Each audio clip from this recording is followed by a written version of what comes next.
चाहता हूँ कि सत्यम भाई इस पर अपनी बात रखें। साथियों नमस्कार। जैसा कि आप सभी को पता है कि यूजीसी की एक गाइडलाइन बहुजनों के पक्ष में आती है, यह एक मिथक। हम जब सारे लोग इस बात पर आज जिक्र कर रहे हैं कि जो यूजीसी की नई गाइडलाइन आई वह 85% लोगों के लिए है, साथियों ऐसा नहीं है। आप जब उसका पूरा रेगुलेशन पढ़ेंगे तो आपको पता चलेगा, उसमें लिखा है कि अगर विश्वविद्यालय कैंपस में जात के आधार पर, लिंग के आधार पर, भाषा के आधार पर, क्षेत्र के आधार पर, अगर किसी भी आधार पर किसी भी बच्चे के साथ शोषण होता है, उसके साथ भेदभाव होता है, डिस्क्रिमिनेशन होता है, तो उसके खिलाफ हमारा यूजीसी का नया रूल है। आप साथियों आप हमको एक बात बताइए, जब लिंग के आधार पर होता है भाई साहब, जब लिंग के आधार पर होता है तो क्या उसमें ओबीसी, एससी, एसटी और अल्पसंख्यक की महिलाएं और लड़कियां मिलेंगी? अगर लिंग के आधार पर किसी लड़की के साथ होता है तो उसमें सवर्णों की लड़कियां भी आएंगी। इस बात को साथियों समझने की जरूरत है। ये लोग उस बिल को गलत तरीके से इस देश के सामने प्रस्तुत किए, और जैसा वीरेंद्र भाई ने कहा है कि इस देश की मेन स्ट्रीम मीडिया उसको गलत तरीके से प्रस्तुत करके इस देश में 4 दिन के बाद 4% लोगों द्वारा किए गए एक छोटे आंदोलन को व्यापक बनाकर बीच में उसमें सुप्रीम कोर्ट को लाने का काम किया।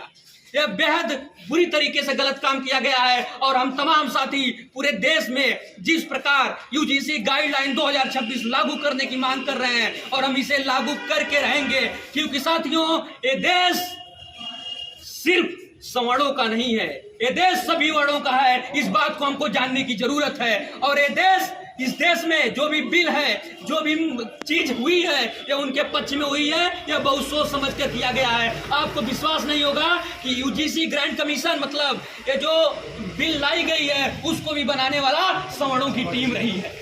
इसको लागू करने के लिए जिसने किया वो भी सवर्णों की टीम रही है। तो साथियों, किसी न किसी तरीके से हमारी लड़ाई किसी जातिगत स्तर पर नहीं है। हमारी लड़ाई उस डिस्क्रिमिनेशन के खिलाफ है, उस भेदभाव के खिलाफ है, जहां हमारा और आपका बच्चा विश्वविद्यालय जाता है उसको मार दिया जाता है, या तो उसको मरने पर विवश कर दिया जाता है।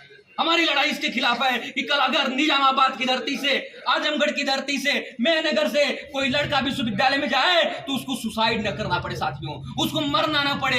इसके लिए यह बिल लाई गई थी, और इस बिल को गलत तरीके से परिभाषित करके इस देश की मेन स्ट्रीम मीडिया ने दंगा भड़काने का जिस प्रकार से काम किया है, और जैसे इस पर सुप्रीम कोर्ट ने बैन लगाया है, यह पूरी तरीके से गलत है। और हम जो तमाम साथी हैं, और चाहे सामाजिक कार्यकर्ता हो, चाहे किसान नेता हो, चाहे एडवोकेट साथी हूं, अपने अपने स्तर से सभी लोग इस पर काम कर रहे हैं। और मुझे लगता है कि निजामाबाद में और आजमगढ़ में राजीव यादव भैया के नेतृत्व में जिस तरीके से यूजीसी के समर्थन में हम सभी लोग बातचीत कर रहे हैं, इसका दायरा बड़ा होना चाहिए। और इसमें सभी लोग, भाई साहब, एक आदमी की लड़ाई नहीं है, ये सभी की लड़ाई है, और इसमें इसके शिकार सब लोग होंगे।